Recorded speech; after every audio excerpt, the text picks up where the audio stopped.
Gerald Lucas here with another installment of Ask Gerald, where you get your real estate questions answered. Today's question comes from Carl. Carl writes from Point Pleasant, New Jersey. And Carl writes, my business partner and I are doing our first rehab. Do you have any tips to help us avoid mistakes other new rehabbers make? That's a good question, Carl. I'm going to give you kind of three big mistakes that new rehabbers often make. Not just new rehabbers, any rehabbers, but certainly new rehabbers make these three mistakes that you should try to avoid if you can. And the first mistake is underestimating rehab costs. So I've done many rehabs over the years, and no matter how many you do, the rehab costs always seem to be higher than what you initially think that they're going to be. So you want to make sure that there's some room for cost overruns, because there often will be as part of the rehab. So underestimating rehab costs is one of the big three mistakes that new rehabbers make. Another one is over improving a property.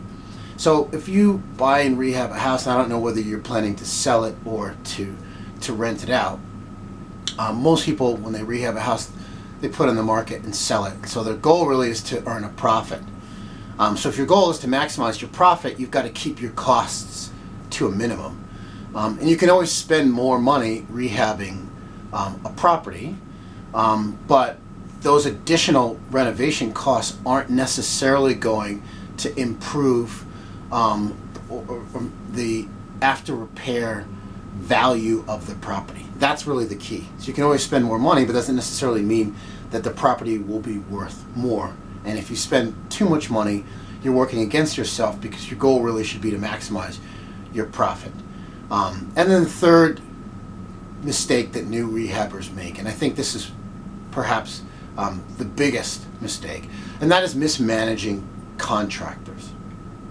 So, if you can't effectively manage contractors, you shouldn't be doing property rehabs at all. And I think that if you want to manage contractors well, it starts with setting and managing expectations. Everything needs to be in writing.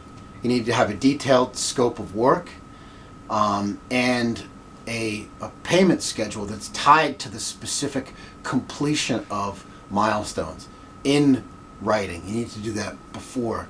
But if you can't manage contractors, you probably shouldn't be doing rehabs in the first place. But those are kind of three big mistakes you should avoid: underestimating costs, over improving property, and mismanaging contractors.